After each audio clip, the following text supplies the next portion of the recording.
Welcome to the Strange Sky Project. We have definitely something strange in store for you today, and especially something strange in the sky. Today we tackle the firmament dome. And God said, "Let there be a firmament in the midst of the waters, and let it divide the waters from the waters." And God made the firmament, and divided the waters which were under the firmament from the waters which were above the firmament. And it was so. And God called the firmament heaven. That's right. I'm a 100% card-carrying, full-blown, flat Earth believer. Well, it's kind of impossible not to be once you see what I have here in this footage. Because in truth, there are hundreds of proofs that would prove my point of we not being on a spinning ball and living on a flat-ish type of surface, and that our whole concept of reality, including our ideas of space, have been indoctrinated to us since, I don't know, preschool? Well, any flat earther would tell you that the holy grail of so-called proofs for the flat earth would be the firmament dome. And the likeness of the firmament upon the heads of the living creature was as the color of the terrible crystal stretched forth over their heads above. If we could just provide observational proof and evidence that there was a structure above us, a structure above the clouds, a structure that enclosed us in an enclosed system. Yeah, you know what I'm talking about, the firmament dome, of course. Well, what you're watching right now is the proof. Because behind the beauty and absolute magnificence of those passing by clouds is the structure of the firmament dome. And they saw the God of Israel. There was under his feet as it were a paved work of a sapphire stone, and as it were the body of heaven in his clearness. Ooh-wee, do I get excited when I see that every time. It's hard not to, because it's just as astonishing to me as it is to you. Yep, right there, behind the clouds, is the firmament dome. Now you're probably wondering about some context here. Let me give it to you. Around May in 2016, precisely at 8:18 in the evening, you know, the sun is still out just a little bit as it starts to set there in those summertime months, I decided to take a time lapse while I still had the light. So I positioned my camera vertical, so I took footage directly above it, and took my time lapse and proceeded to immediately forget about it. And it was only when I looked through the archives trying to actually find footage of chemtrail planes, like the one you see right there disappearing into the firmament dome. Yeah, that's right. Take a close look. It disappears into that crack that you can clearly make out. Naturally, I was beyond astonished, because before me was the holy grail of flat earth research, the undeniable visual proof of the existence of the firmament dome. And above the firmament that was over their heads was the likeness of a throne, as the appearance of a sapphire stone. And upon the likeness of the throne was the likeness as the appearance of a man.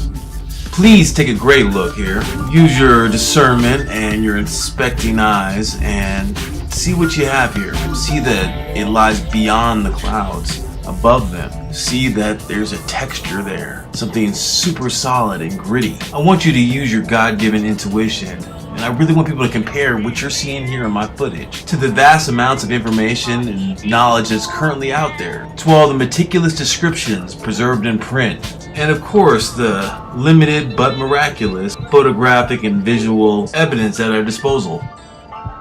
So here's a guy, I believe he's in southern latitudes, took this video of so-called grid lines in the sky. It's the dome firmament, and you can see that when he zooms in on this star, the grid scales with the zoom. In fact, the star scales with the zoom, and that pretty much proves the nearness of the celestial firmament. And that pretty much proves the nearness of the celestial firmament.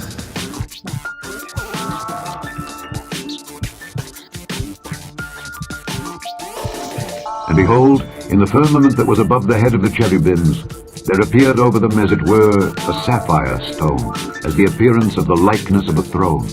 As I prepare to release this video, I wanted to make sure that I left no stone unturned. I wanted to make sure that this footage provided an airtight argument that critics couldn't dismantle. I knew if I could show my footage to be flawless and authentic, then people would start having to take this quite seriously, and we as a movement of people looking for the truth might actually be able to make impactful strides and gains against evil and in this great war between deception and truth. There was under his feet as it were a paved work of a sapphire stone, work of a sapphire stone.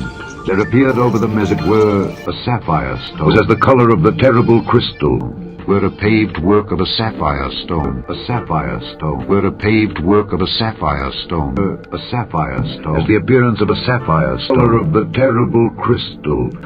In 1990, an Italian geologist would find an unusual stone while visiting Sierra Leone. A mysterious artifact that has baffled all who have studied it. A blue stone with mysterious white lines upon its surface.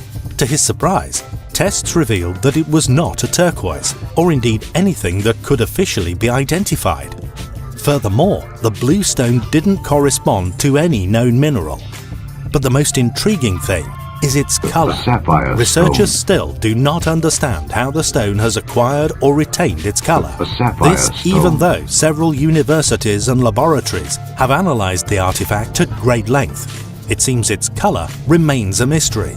The stone underwent several tests with use of strong acids, but none of the acids could affect the stone. It was even heated to over 3,000 degrees Celsius, yet its composition wasn't altered. When a small piece of the stone was pulverized and viewed under the microscope, it curiously lost its color. According to analysis, an amazing 77.17% of the stone is somehow made of pure oxygen. The remaining percentage was divided between carbon, calcium, and another unknown element. When researchers crushed a piece of the skyrock and then enhanced the extractions with ultrasound, they were eventually able to locate an organic compound unknown to science. Dated at 55,000 years old, there has in fact been similar finds in other places of the Earth, made mostly of pure oxygen in existence. Yet the mystery surrounding their makeup and origin persists to this day. Certainly we are a lot closer today to solving that mystery. The evidence is mounting up. It's going to be impossible to deny the existence of our reality and the truth of where we live. What side are you on? Join us. Fight for truth.